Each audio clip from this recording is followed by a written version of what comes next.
नमस्कार दोस्तों, स्वागत है आपका अपने चैनल एग्ज़ाम टिप्स पर। आज हम पढ़ने वाले हैं यूपी टेट के एक इम्पॉर्टेंट टॉपिक ईवीएस के बारे में, जिसमें हम 150 प्रश्नों का अध्ययन करेंगे जो यूपी टेट के प्रीवियस ईयर में आ चुके हैं, जो कि 2011 से 2022 तक के सभी प्रश्नों का संकलन किया गया है। तो जो लोग पहली बार हमारे चैनल पे आए हैं वो चैनल को सब्सक्राइब कर लें, साथ ही में वीडियो को लाइक और अपने दोस्तों में शेयर भी कर दें। अब हम पढ़ते हैं यूपी टेट 2011 में कौन कौन से महत्वपूर्ण प्रश्न पूछे गए थे। तो इसी क्रम में हमारा पहला प्रश्न है, ईवीएस का मुख्य उद्देश्य क्या है। तो जो ईवीएस का मुख्य उद्देश्य होता है वो होता है पर्यावरण से जोड़ना, यानी इसका बी ऑप्शन क्या हो जाएगा, सही हो जाएगा। अगला प्रश्न है, प्राथमिक स्तर पर ईवीएस का स्वरूप। तो जो प्राथमिक स्तर पर ईवीएस का स्वरूप कैसा होना चाहिए, एकीकृत के रूप में होना चाहिए। अगला, सतत विकास का अर्थ है। तो जो सतत विकास का अर्थ होता है वर्तमान आवश्यकताओं की पूर्ति बिना भविष्य को नुकसान, यानी इसका ऑप्शन नंबर ए क्या हो जाएगा, राइट आंसर हो जाएगा। अगला क्वेश्चन है, खाद्य श्रृंखला का प्रथम स्तर। तो जो खाद्य श्रृंखला का प्रथम स्तर होता है उसे उपभोक्ता कहते हैं। उसके बाद अगला क्वेश्चन है, ओजोन परत सुरक्षा देती है। तो जो ओजोन परत होता है वो हमारी पराबैंगनी किरणों से क्या करती है, सुरक्षा करती है। अगला क्वेश्चन है, मलेरिया फैलता है। तो जो मलेरिया है वो मादा एनाफिलीज के काटने से फैलती है, यानी इसका ऑप्शन नंबर क्या हो जाएगा, बी राइट आंसर हो जाएगा। अगला नंबर है, विटामिन सी की कमी से कौन सा रोग होता है। तो विटामिन सी की कमी से स्कर्वी रोग होता है, यानी जो विटामिन वाले टॉपिक है, यानी चाहे ए बी सी या इसका रासायनिक नाम क्या होता है, ये काफ़ी इंपॉर्टेंट है, यहाँ से भी एक आध क्वेश्चन बनते हैं। अगला है, 3R सिद्धांत का संबंध है। तो जो 3R का सिद्धांत होता है वो अपशिष्ट प्रबंधन से संबंधित होता है, यानी ऑप्शन नंबर बी क्या हो जाएगा, इसका सही आंसर हो जाएगा। अगला है, संतुलित आहार में क्या होता है। तो जो संतुलित आहार होता है उसमें सभी प्रकार के पोषक तत्व पाए जाते हैं, यानी ऑप्शन नंबर सी इसका राइट आंसर हो जाएगा। अगला है, ध्वनि प्रदूषण मापा जाता है। तो जो ध्वनि प्रदूषण है वो डेसिबल के माध्यम से, यानी डेसिबल में नापा जाता है। अगला है, जल चक्र में संघनन। तो जो जल चक्र है उसमें जो संघनन होता है वो जल वाष्प का बनना होता है। अगला है, रेड डाटा बुक संबंधित है। तो जो रेड डाटा बुक है इसमें जो है जो संकटग्रस्त प्रजातियां हैं उनको क्या किया जाता है, संकलित किया जाता है या उनको लिखा जाता है। अगला क्वेश्चन है, जैव विविधता का अर्थ है। तो जो जैव विविधता का अर्थ है वो है जीवों की विविधता से। अगला क्वेश्चन है, अपघटक का उदाहरण है। तो अपघटक जो है यहाँ पे क्या हो जाएगा, कवक हो जाएगा, यानी डिकम्पोजर के बारे में पूछा जा रहा है। अगला क्वेश्चन है, प्राथमिक स्तर पर मूल्यांकन। तो जो प्राथमिक स्तर पर मूल्यांकन होता है वो सतत एवं समग्र होता है। अगला क्वेश्चन है, यानी क्वेश्चन नंबर, अब हम नेक्स्ट की तरफ बढ़ेंगे और ये हमारा होगा जो यूपी टेट 2013 में जो पूछे गए हैं उन प्रश्नों का यहाँ पे संकलन किया गया है। तो इसी क्रम में हमारा जो अगला प्रश्न है, प्रकाश संश्लेषण में उपयोग गैस। तो जो प्रकाश संश्लेषण होता है उसमें कार्बन डाइऑक्साइड गैस का उपयोग होता है, यानी पौधे अपने भोजन बनाने में क्या करते हैं, कार्बन डाइऑक्साइड गैस का उपयोग करते हैं। अगला है, शुद्ध वायु में ऑक्सीजन का प्रतिशत कितना है। तो जो शुद्ध वायु होती है उसमें जो है 21% ऑक्सीजन पाया जाता है। अगला है, मृदा अपरदन रोकने का उपाय। तो जो मृदा अपरदन रोकने का उपाय है वो वृक्षारोपण के द्वारा क्या किया जाता है, मृदा अपरदन को रोका जाता है। अगला है, खाद्य जाल है। तो खाद्य जाल जो है वो अनेक खाद्य श्रृंखलाओं को ही क्या कहा जाता है, खाद्य जाल कहा जाता है। अगला है, विटामिन डी की कमी से कौन सा रोग होता है। तो जो विटामिन डी की कमी से होने वाला रोग है उसे रिकेट्स कहते हैं। जिन लोगों ने अभी तक वीडियो को लाइक नहीं किया है वो लोग वीडियो को ज़रूर लाइक कर दें और अपने दोस्तों में शेयर कर दें। साथ ही में चैनल को सब्सक्राइब करना ना भूलें, क्योंकि आने वाले यूपी टेट के लिए बहुत सारे प्रश्नों की श्रृंखला इसी चैनल पर मिलने वाली है, जिससे आपके यूपी टेट में बहुत अच्छे नंबर बन सकते हैं। अगला क्वेश्चन है, रक्त का लाल रंग। तो जो रक्त का लाल रंग होता है वो हीमोग्लोबिन के कारण होता है। अगला क्वेश्चन है मानव हृदय में कक्ष होते हैं, तो मानव हृदय में जो है 4 कक्ष होते हैं। अगला क्वेश्चन है जल का पीएच मान, यानी जो जल का पीएच मान होता है वो 7 होता है। जो 7 से नीचे होता है वो एसिड होता है यानी अम्ल होता है, और जो 7 के ऊपर होता है वो क्या होता है, क्षार होता है। ये भी याद रखेंगे। अगला है पृथ्वी का उपग्रह, तो पृथ्वी का मात्र एक उपग्रह है जिसका क्या नाम है, चंद्रमा। अगला है चिपको आंदोलन, तो चिपको आंदोलन किससे संबंधित था, तो ये चिपको आंदोलन था वो वन संरक्षण से संबंधित था। ये कहाँ का था, उत्तराखंड का था। अगला ऊर्जा का मुख्य स्रोत, तो जो पृथ्वी पर जो ऊर्जा का मुख्य स्रोत है वो है सूर्य, यानी इसका ऑप्शन नंबर बी क्या हो जाएगा, सही हो जाएगा। ग्रीन हाउस गैस, तो ग्रीन हाउस जो गैस है वो यहाँ पर क्या है, CO2 है। अगला क्वेश्चन है विश्व पर्यावरण दिवस, तो विश्व पर्यावरण दिवस जो मनाया जाता है वो 5 जून को मनाया जाता है। अगला क्वेश्चन है पौधों का हरा रंग, यानी जो पौधे होते हैं उनमें जो पत्तियां होती हैं उनका हरा रंग किस कारण होता है, तो उसे क्लोरोफिल या हिंदी में पर्णहरिम भी कहते हैं। इसे भी याद रखेंगे कि वहाँ पर क्लोरोफिल के स्थान पर पर्णहरिम भी लिखा आ सकता है। अगला क्वेश्चन है अपशिष्ट पृथक्करण का उद्देश्य है, तो जो अपशिष्ट पृथक्करण का उद्देश्य होता है उसका मतलब होता है पुनर्चक्रण। अब हम पढ़ेंगे यूपी टेट 2015 में जो महत्वपूर्ण क्वेश्चन पूछे गए हैं। उसमें से पहला क्वेश्चन था ईवीएस में शिक्षक की भूमिका है, तो जो ईवीएस में शिक्षक की भूमिका होती है वो मार्गदर्शक के रूप में होती है। अगला क्वेश्चन है 3R में पहला R क्या था, तो जो 3R में पहला R होता है उसका अर्थ होता है रिड्यूस। अगला क्वेश्चन है, यानी इससे पहले भी देखिए हम 3R वाला एक क्वेश्चन पढ़ चुके हैं, यानी 3R हमारे लिए क्या है, काफ़ी इंपॉर्टेंट है, और उसके जितने भी प्रकार के क्वेश्चन बन सकते हैं उन क्वेश्चनों को यहाँ पर समावेशित किया गया है। अगला है जल चक्र में वाष्पीकरण होता है, तो जो जल चक्र में वाष्पीकरण होता है वो सूर्य की गर्मी से होता है, यानी बी ऑप्शन इसका क्या हो जाएगा, सही हो जाएगा।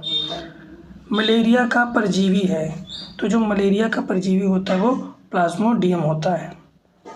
अगला क्वेश्चन है विटामिन ए की कमी से कौन सा रोग होता है, तो वो कौन सा रोग होता है, रतौंधी होता है। अगला क्वेश्चन है संतुलित आहार में प्रोटीन का मुख्य कार्य, तो जो प्रोटीन का मुख्य कार्य होता है वो शरीर का निर्माण होता है। अगला क्वेश्चन जो है यानी क्वेश्चन नंबर 37 अपघटक का कार्य, तो जो अपघटक होते हैं डिकम्पोजर जो होते हैं वो मृत जीवों को क्या करते हैं, अपघटित करने का कार्य करते हैं। आप देख रहे होंगे यहाँ पर सीधे क्वेश्चन और उसका आंसर बताया जा रहा है यहाँ, ताकि आपका बिल्कुल भी समय बर्बाद ना हो, आप सीधे क्वेश्चन और उसके आंसरों को जानकर अपनी तैयारी को बेहतर कर सकें। अगला क्वेश्चन है ध्वनि प्रदूषण का प्रभाव, तो जो ध्वनि प्रदूषण होता है उसका जो प्रभाव पड़ता है वो हमारे कान पे पड़ता है। अगला है विश्व जल दिवस, तो जो विश्व जल दिवस है वो 22 मार्च को मनाया जाता है, यानी हमारे इस टेट के एग्जाम में दिवस से भी संबंधित क्या होते हैं, क्वेश्चन काफ़ी इंपॉर्टेंट होते हैं, वो भी जो पर्यावरण से संबंधित खासकर होते हैं। अगला है मानव शरीर की सबसे बड़ी ग्रंथि, तो मानव शरीर की जो सबसे बड़ी ग्रंथि है उसका क्या नाम है, उसका यकृत नाम है। अगला क्वेश्चन है खाद्य जाल दर्शाता है, तो जो खाद्य जाल होता है वो कई श्रृंखलाओं को क्या करता है, दर्शाता है, यानी इसका ऑप्शन नंबर बी क्या हो जाएगा, राइट आंसर हो जाएगा।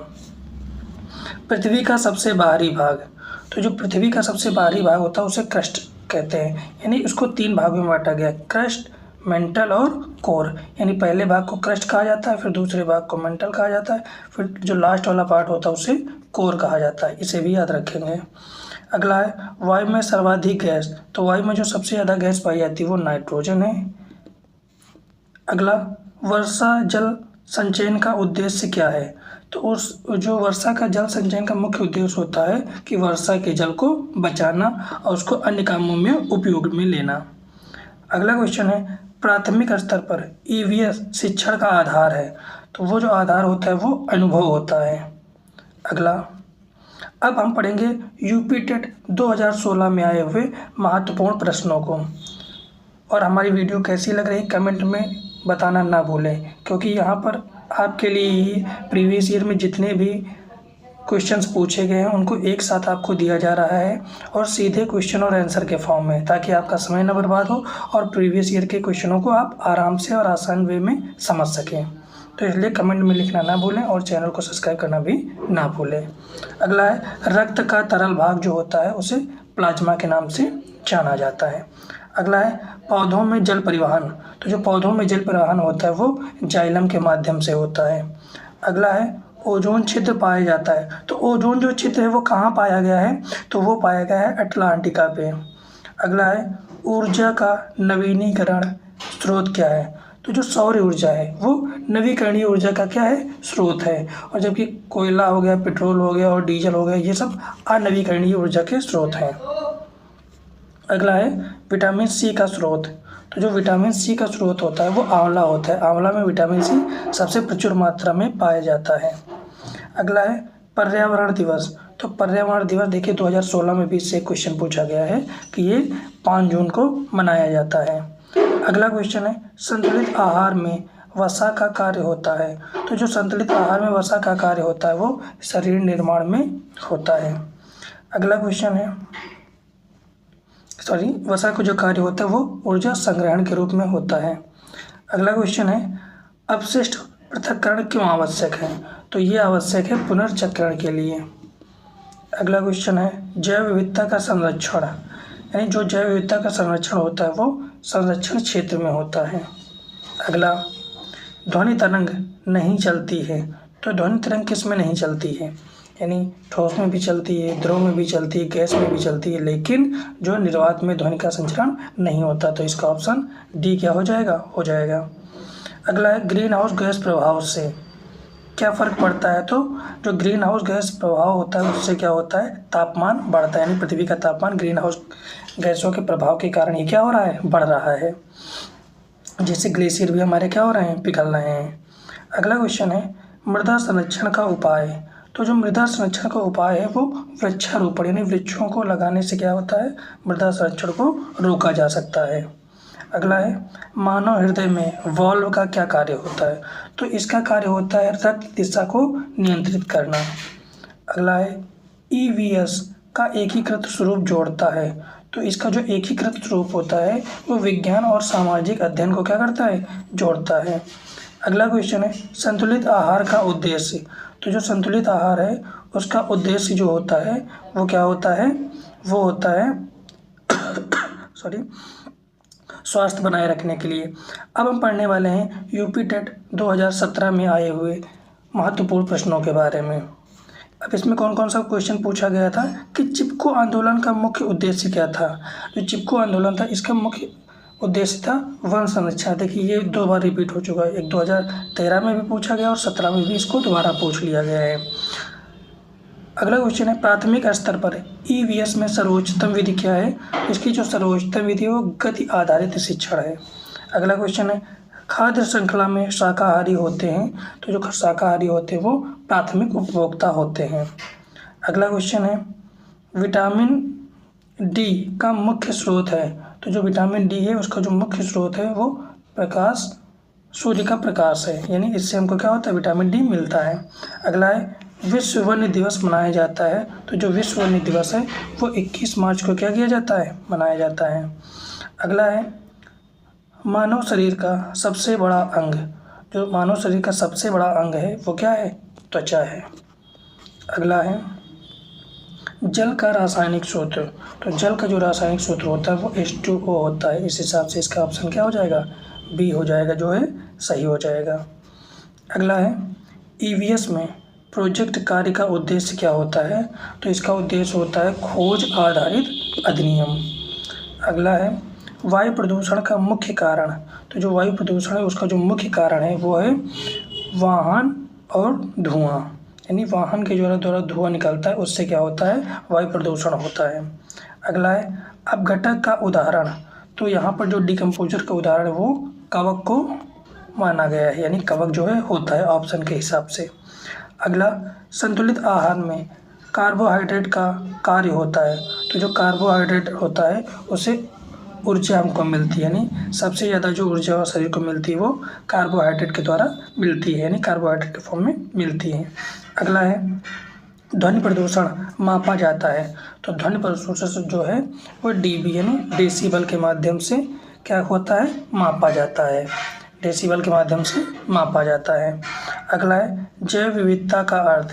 तो जैव विविधता का अर्थ होता है जीवों की विविधता, यानी अनेक प्रकार के जीव जंतु जहाँ पर एक साथ रहते हैं उसे क्या कहते हैं, जैव विविधता कहते हैं। मलेरिया फैलता है, तो मलेरिया जो है मादा एनाफिलीज के काटने से फैलता है। अगला क्वेश्चन है वर्षा जल का संचयन का लाभ होता है जल का संरक्षण, यानी वर्षा जल संचयन से क्या होता है, जल का संरक्षण होता है, यानी जल को बचाया जाता है। अगला क्वेश्चन है यानी जो यूपी 2018 में यूपी टेट 2018 में जो क्वेश्चन आए हुए हैं महत्वपूर्ण क्वेश्चन, अब हम उनको पढ़ने वाले हैं। तो यहाँ पर क्या है कि 3R का पूरा रूप क्या होता है। तो जो 3R से संबंधित क्वेश्चन देखो, यही पिछले प्रीवियस ईयर में पूछे गए, यहाँ पर पूछ लिया गया 3R का पूर्ण रूप क्या होता है। तो इसका जो पूर्ण रूप होता है वो रिड्यूस, रीयूज और रिसाइकिल होता है। इसे याद रखेंगे, ये काफ़ी इम्पोर्टेंट है।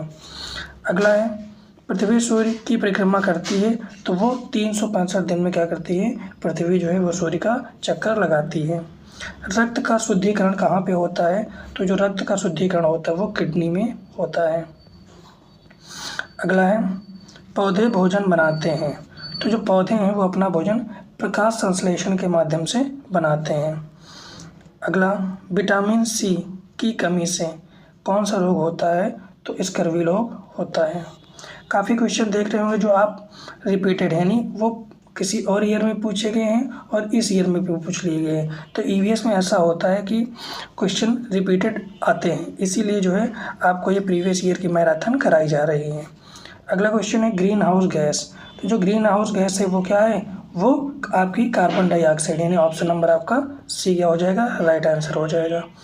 खाद्य जाल दर्शाता है। तो जो खाद्य जाल है वो अनेक श्रृंखलाओं को क्या करता है, दर्शाता है। ओजोन परत हमारी किससे सुरक्षा करती है। तो अल्ट्रावायलेट रेज यानी पराबैंगनी किरणों से हमारी क्या करती है, रक्षा करती है। अगला विश्व जल दिवस। तो विश्व जल दिवस जो है वो 22 मार्च को मनाया जाता है। संतुलित आहार में जो शामिल होता है वो सभी प्रकार के पोषक तत्वों को शामिल किया जाता है। मिट्टी अपरदन रोकने का जो सबसे अच्छा उपाय वो वृक्षारोपण है। ईवीएस में कैसा मूल्यांकन होना चाहिए। तो उसमें सतत मूल्यांकन होना चाहिए।